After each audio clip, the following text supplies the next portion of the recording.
Yeah. Yeah, welcome. Excited to kind of dig into this today. Yeah. Thank you so much for your time, by the way, guys. Appreciate it so much. Thank you. It means a lot to me. I'm sure the folks watching this on YouTube are gonna be buzzing to hear you guys. So appreciate you guys so much. And thank you, Grace, as well. I know she's already gone, but yeah, let's get into it.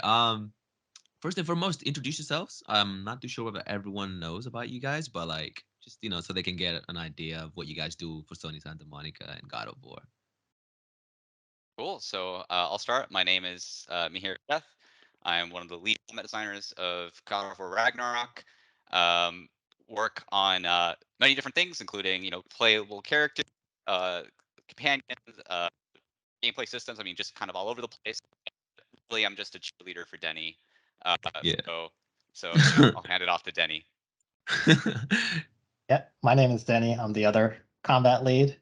Mostly I troll me here, but in the past I've been known to work on enemies and bosses. So me here's focus from we work on all aspects of the combat together. But me here's focused mainly on like the hero side of things, whereas I'm more focused on the enemies and bosses. And the Uh, AIs and everything. yeah, so last game I worked on the Valkyries, and I worked on a bunch of the bosses as well. So Denny's the reason anyone for your that pain. Yeah. So just and This we guy laugh. made our lives Yeah. hell, basically. He's the man. I see Oh all my these goodness. videos of you wrecking the Valkyries, so I'm like, well, I Still, gotta do you make know them how many harder. hours I had to put in to get that good?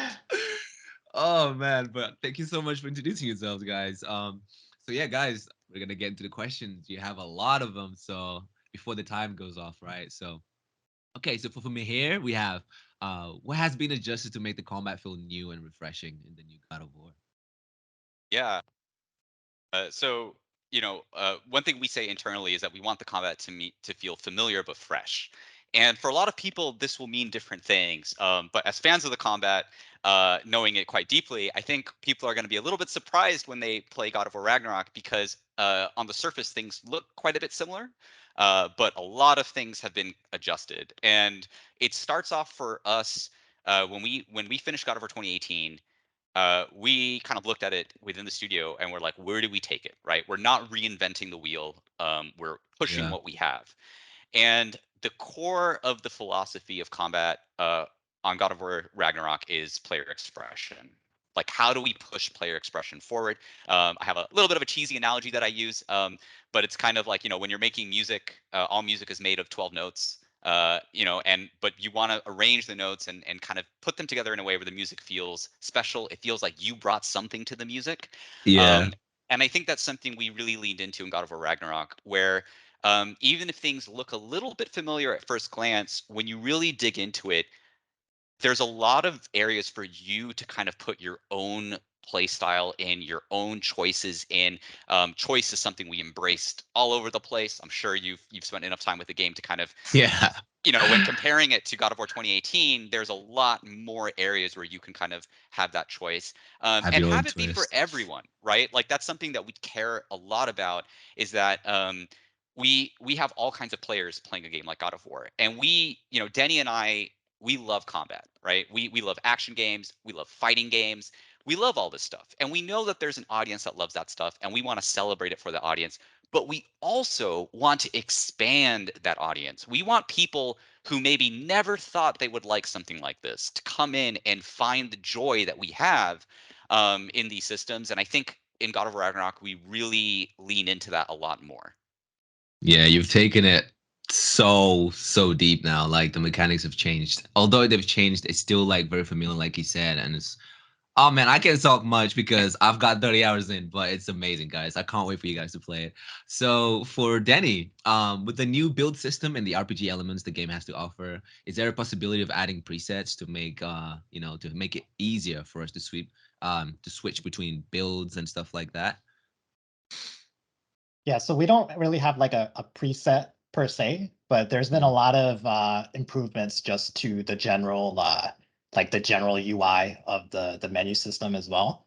So for example, you can sort things by different stats. So like you can sort by strength, you can sort by runic, you can sort by whatever you need. And that's really important because like Mihir was saying, a lot of our focus was on player expression, right? So a lot of the changes in the game also focus on just making sure that the player can create a build for themselves that really highlights what they enjoy about the combat, right? So you're about 30 hours in. I don't want to spoil anything, but there's a lot of cool things that you get throughout the game where that basically unlock playstyles that were not possible in the last game, In the right? Like last there, game, yeah, 100%. I have yeah. to So confirm. so hopefully that'll resonate with a lot of players. Is like no matter what you enjoy about the game, whether you like throwing the axe a lot, whether you like just like rushing in there like a juggernaut, ideally there's something for you, right? And that basically the sorting methods, all the general smaller improvements to the UI that helps just like just escalate that kind of stuff.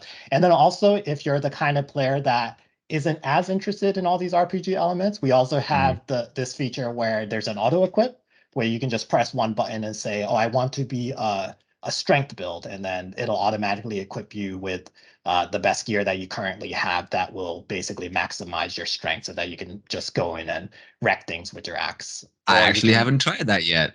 yeah, so you can feel free to give that a try. You can also like if you want to do a lot of runics, you could click the cooldown build and it'll Yeah. auto equip a bunch of things. That's awesome. I actually haven't tried that yet. I've just been looking for Talisman of Kvasir and I couldn't find it, but there's a specific piece of gear that brought that back, so I'm really happy about it. Since we're already on with Denny, we might as well just continue. So, will there be like a bonus perk for equipping a full legendary gear? Is there such thing? So you're 30 hours in.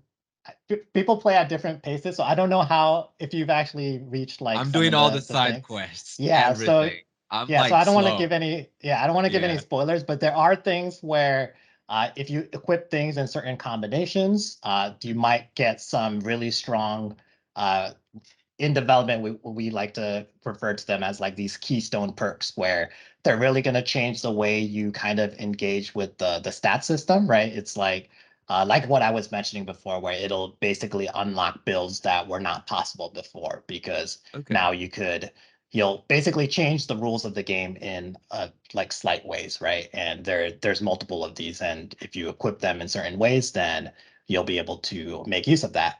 And then also there's some cool little Easter eggs of if you do equip certain things that maybe the game doesn't even tell you, there might be some secrets to unveil as well. So when the game's in the hands of like millions of people out there, I'm sure we'll get some Someone will sweet, get. someone will discover some cool things. But Yeah.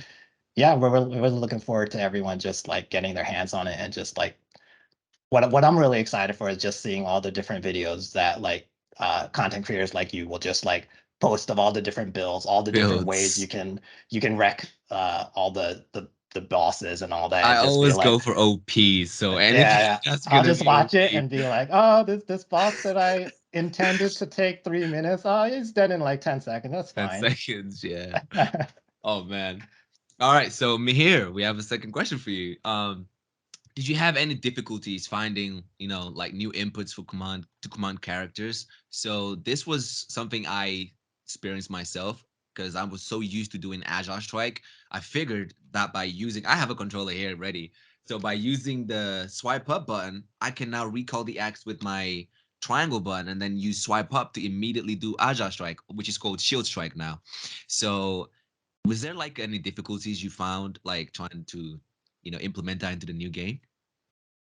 Yeah, absolutely. So this goes back to what I was saying about choice, right? It's a different style of choice, which is that um, we have a lot of options this time around, right? As I'm sure if you Yes. open the settings menu, you're gonna be like, Yes, a whoa. lot. And again, because we're trying to approach as big of an audience that we can, and inputs is something like our game is quite complex when it comes to inputs. I think that's something that a lot of people kind of have to get used to, and we kind of help people get in there. But really, when you look at it, there's a lot of different actions that you can be doing. And so by opening up the freedom on inputs, like we have this game, it definitely creates challenges to make sure that players can play the way they want, but they're not breaking some things that are fundamental to the way that we want combat to be designed. Now, that being said, there's so much stuff in here. I mean, it's just there's so many permutations, there's so many mechanics. We're excited to see what people like yourself end up doing with the game. We're gonna Yeah. learn, like, Oh we're gonna man. learn things, right? We're gonna go to school watching, like, what are players doing. But I think for us, what we really try is, like, how do we let people have fun? Like, we don't want to take fun away. We want people to have fun, but we want the design to come through, right? We Yeah. like something we think a lot about are things like risk and reward, where if you can kind of bypass a risk, then you're not being engaged with the design in a way that might cause you to explore more of the systems, right? That's something that we really think a lot about. What is kind of good for players to be able to do versus what might actually secretly be better because this type of challenge or risk makes you Yeah. think about this other thing where normally you would never think about it, right? Normally, there's an area of the combat system you might be like, why would anyone ever do this? But when there is a challenge and that becomes the solution, suddenly you're like, oh, wait a second.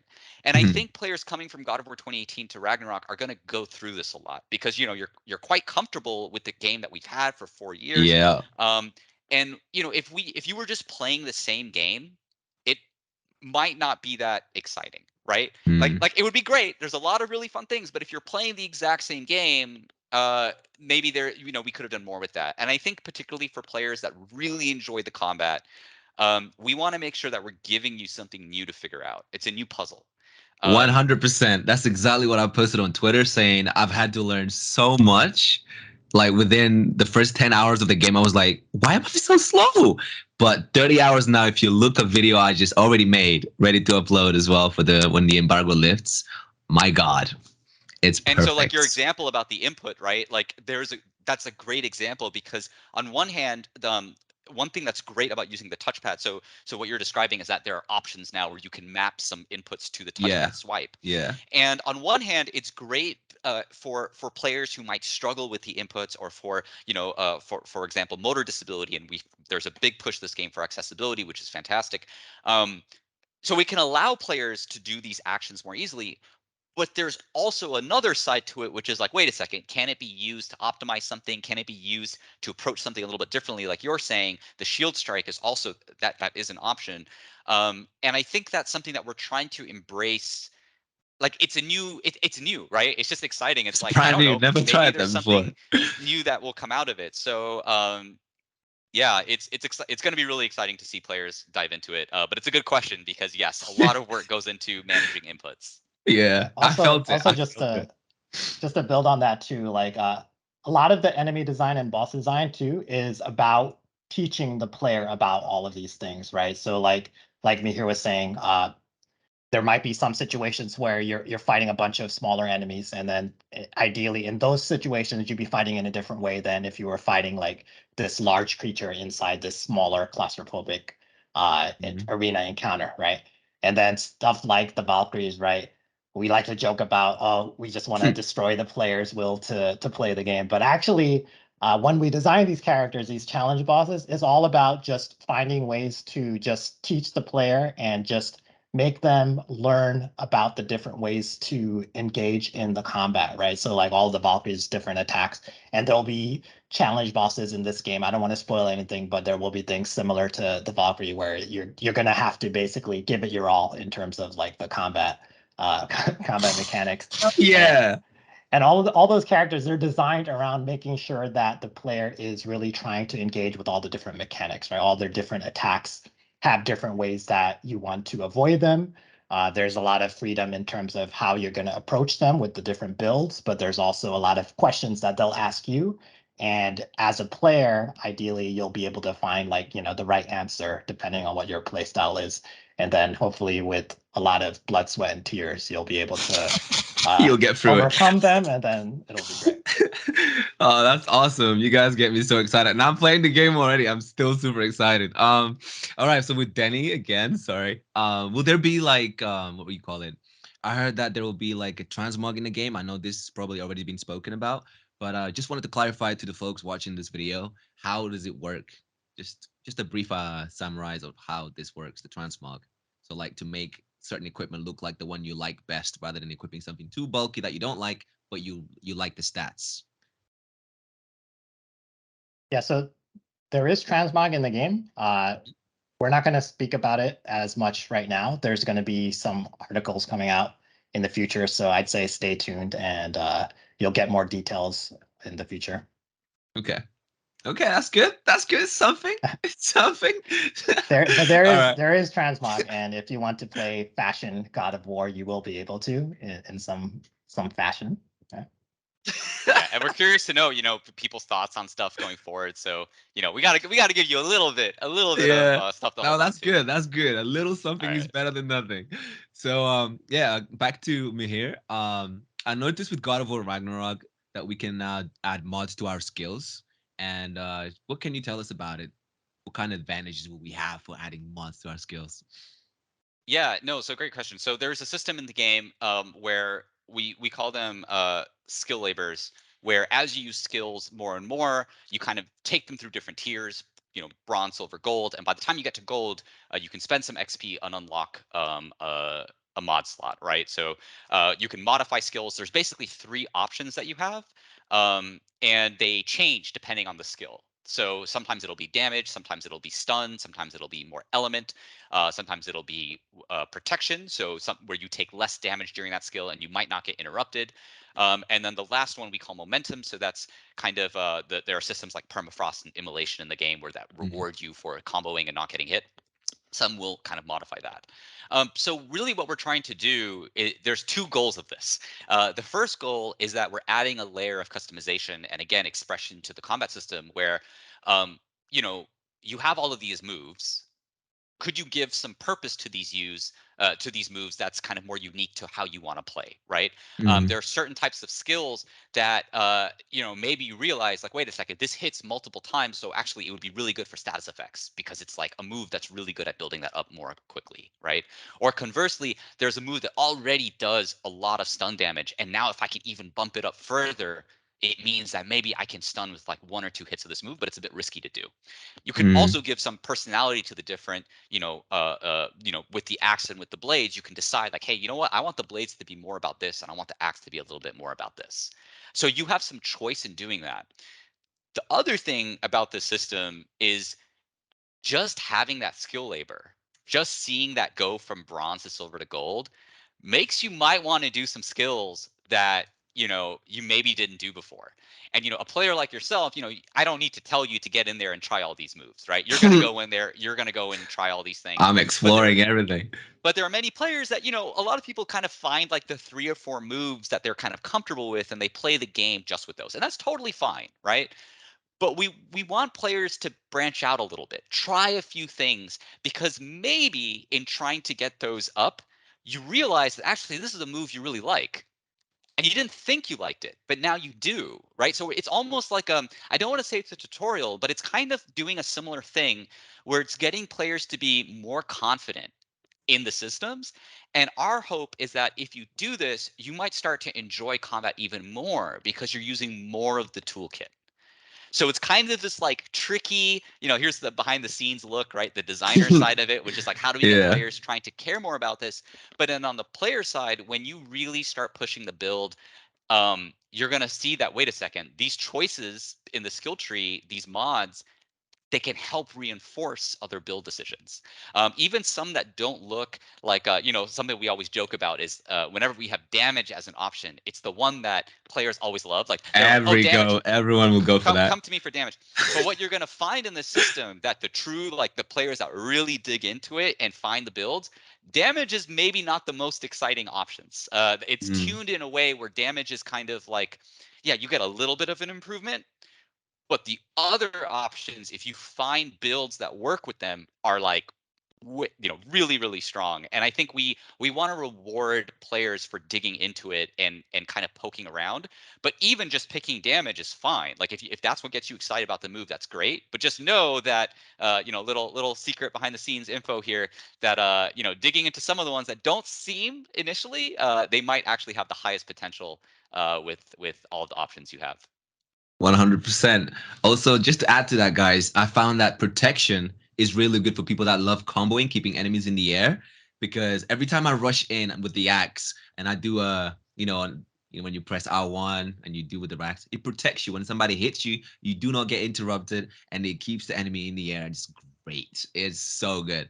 So I don't know who Yeah, thought we got to about it rely on at the you studio. to find some of the things. You got to show people what's the Whoever good came up sauce in with there. these mods I applaud you. Thank you. All right, so Denny, I have another one for you. Is having like a hybrid mix of gear. So like let's say I like a piece of gear for Amulet Kvasir, for example, to stop time, and then another one which really high strength, and then another one that's completely different. Does that benefit me in any kind of way whatsoever? Is that like, does it matter? Will it be beneficial for me as player? Yeah, for sure. I think one thing we really wanted this game is just the variety in builds, like we were saying, right? Last game there's a lot of in the late game, a lot of players generally will gravitate toward like the Niflheim set, and then once New Game Plus came out, right?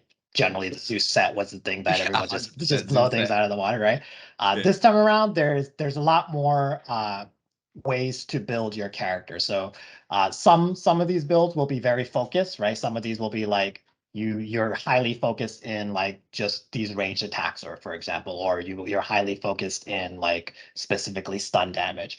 But then also from the hybrid aspect, right? For certain things, like for example the amulet of capacity, or the whole like slow time when you dodge aspect. Yeah. We strategically put that on, and I don't want to spoil where it is, but we strategically put that on that specific type of gear with the intention that you can kind of mix and match this with a whole bunch of different types of builds. So like something like that, that's the kind of gear that we consider more of like a generalist gear, right? You can Mm. slot that in with a lot of different types of builds. You can slot that in with like ranged builds. You can slot that in with like these like tankier juggernaut builds. It'll all kind of work because it's a very like it's generally very beneficial to stop time for a certain amount of time, and you can also just choose like how far you invest in that kind of thing. Uh, and then also like a lot of the armor sets, right? There's some very clear roads that you can take in terms of how you mix and match things together, the synergies of the different gears. But also in testing, we found that there's actually a lot of like if you actually take one armor set from something else and then you take this other gear that was actually meant from this other build and you put them together, they actually might actually be stronger than some of the intended builds, if you might. So like we definitely keep the options very open in terms of like the experimentation, because we want to be surprised like when the What game's in the people come hands of out with, everyone. yeah. Yeah, and when you get a chance to like just try out all the different builds and gear types, we want to see like something where it's just you're just wrecking things in a way that we didn't think was possible. And that's usually what we really enjoy, is just like watching people play, watching all these crazy things that when we were designing these enemies, we were like, oh yeah, this enemy is This gonna will give be you hard. a pretty tough time, and then it's dead. It's dead now. So, Oh man. I'm excited to see that as well myself, as I'm actually not too good with making builds myself, but when I saw Amulet of Kvasir, my life was a lot easier dealing with all these other mods. I feel like the attack patterns on them is so tricky. Like they seem like they're going to hit me, and all of a sudden they take that extra second delay and then they just slap me. My health bar, because I'm playing in Gimme God of War, is literally gone. It's like, what have you done to these enemies, guys? What are you doing? yes, sometimes that little extra bit of delay is the secret It's just sauce, a right? key It's moment like to just slap you in. I love it. I love it. It's so challenging. All right, and got another one for you. Sorry. It's one more, please. Will there be where was it? Okay, here we go. Um, how does a close camera play out in combat now? Is it different, innovative, or what's changed? What do you guys reckon? Yeah, so I think for God of War 2018, a large part of that development was figuring out how does the camera, work? How do we build a combat system over that?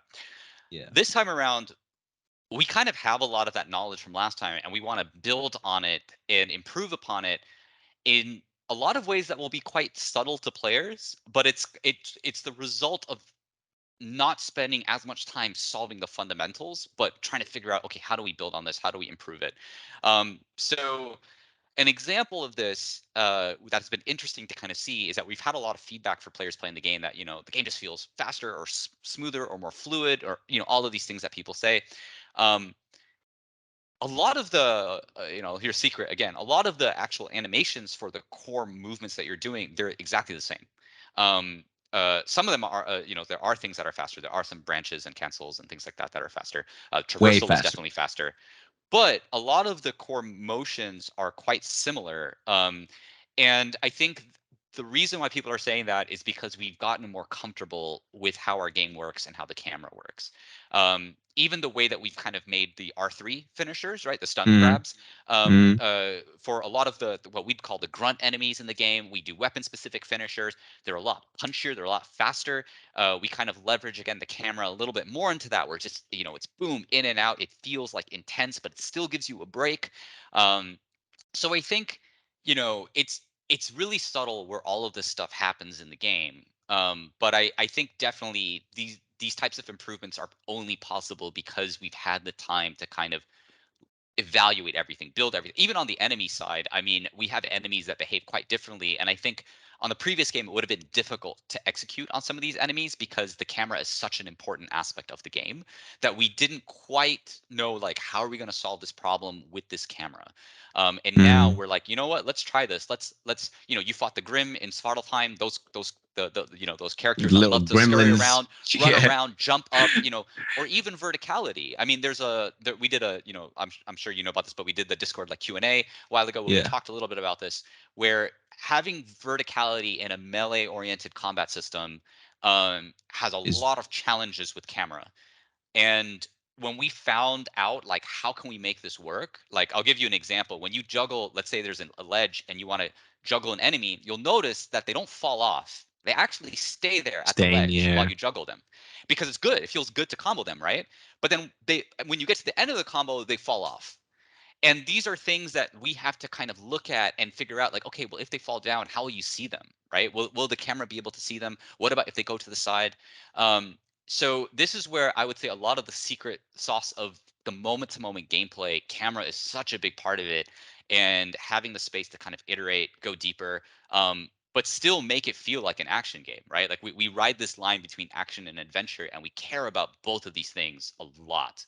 We care about the action side, we care about the adventure side. We want you to feel flashy and cool and kind of all the things we love about action games. We want it to feel strategic, right? We want you to think like, maybe I should move over here and look over there because it's actually makes sense with the arena that I should do that, right? These are all the different things we want players to think about, and especially on Gimme God of War, um, sometimes to solve a puzzle or a fight, um, it's not just about how good you are on the buttons, but it's how smartly you kind of read the environment, right? Again, Kratos is a Spartan general, right? He's strong, but he's also, I mean, there's very few Very people that are intelligent. smarter than him than in Yeah. combat, and we want you to feel that as a player. And as for the enemies and the difficulties, will they scale throughout the difficulties? Is there like let's say me playing in Gimme God of War, are enemies like more aggressive than the enemies in Give Me a Story, for example? Just like a general uh brief there. Yeah, Or from the difficulty standpoint, short answer, yes. There's a lot of things under the hood that we do to enemy behaviors based on difficulty, right? So like yeah. one common thing is like how many enemies can be engaged with you at the same time, right? On easier difficulties, usually there'll be one or two. On Gimme God of War, you might have like 3 or 4 enemies attacking you, like right in your face at once. There's also a lot more like mix-up branches. So like what we call mix-ups will be like when an enemy comes and attacks, and then they follow up with a different attack. But based on what attack they do, you as a player have to respond in a different way, right? You might need to parry the next attack, or you might need to dodge the next attack. There's a lot of all these small little like tuning things that we do based on difficulty, Mm.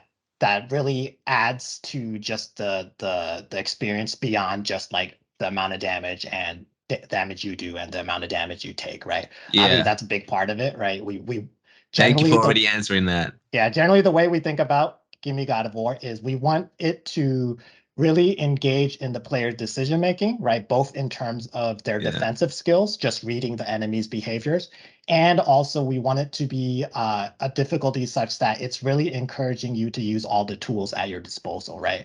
All the different encounters that you come through on Gimme God of War, especially since that difficulty is so strict in terms of like the one or two mistakes might be the end of you. There's a lot more expected of the player, right? They like you need to be able to read the situation really quickly.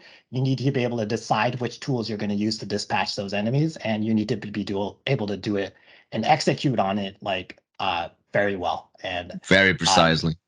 yeah, and all the different small, we can't get into all the small details, but there Yeah. are a lot of like little minute things that you might think doesn't like it's kind of invisible to the player, but makes a very big difference when you're just like playing through um, the Because content. the reason why I ask is because I watched the video on YouTube. Also, even my friends in the community, they were like, "Is the game on Gimme God of War just more spongy?" Because a lot of people felt like in 2018 they had this purple health bar and it felt just spongy as heck, and we couldn't deplete their health bar as quick. Whereas now in Gimme God of War, I was just saying like that is not the case at all. If you know Yeah, what you're doing, you were taking care of these enemies pretty fast. yeah, that So was one big part of what we wanted to address for Gimme God of War is just yeah, the overall I guess escalation of the difficulty in terms of the tankiness of the enemies, right? yeah, Last game, if you started on Gimme God of War, you couldn't turn the difficulty down. So we purposely made the early game very hard because we didn't want players to get too far and then get stuck, right? This time around, you can turn the difficulty down. If you do, you can't turn it back up, but that allows you to basically at least try the difficulty, see if it's for you. If it's not, then you can always bring it down to hard. But it also allows us to like scale the enemies up a little bit more smoothly, right? And also just with all the different tools at Kratos's disposal. If you're playing in like a varied way, like we were saying, like use all your tools, you can dispatch of enemies very quickly, even on mm, Give Me God of War. And I think that's really where a lot of the fun comes in. Is it's both a matter of just how strict it is for you as a player responding to enemies, but it's also a test of how good you are at using all your tools to basically like maximize your DPS to kill a certain enemy, or like certain focus all your enemies. Yeah. fire on some. Decide like whether you want to hit the group together overall, or you want to just focus down this high priority target. Right? There's a lot that goes into the decision making of Give Me God of War, and we definitely like did a lot of iteration fine tuning on that difficulty. Thank you. I love it. I love Gimme God of War. It's working out really well for me because it's pushing me in ways 2018 did not ever. That's awesome. Honestly, Glad to hear it. honestly, it is the best game I've played thus far in my entire life. I love the finishers. Whoever did that, the finishers is mwah. If you guys watched that meme where the guy with the salt, it's honestly like chef's kiss. It's the best. I love it. Um but yeah, guys, I don't want to take any more of your time. It's been 35 minutes. I know we only had like 25. I don't know if I can squeeze in another question. If that's No. okay with you guys. Sorry. Yeah, we I gotta gotta I we gotta gotta pull the wrap it plug. up. But just want to say that Tried though. it's for us it's a huge joy to reach out and talk to members of the community like yourself. We Yeah. watch everything. I mean, for any person making content on the game, we are our fans' biggest fans. Something we like to say around the studio. And so just seeing the game go in players' hands, like that's the thing we're most excited about.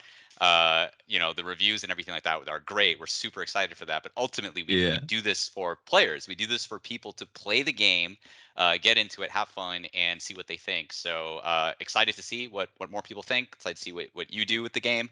And yeah, we'll keep our eyes peeled.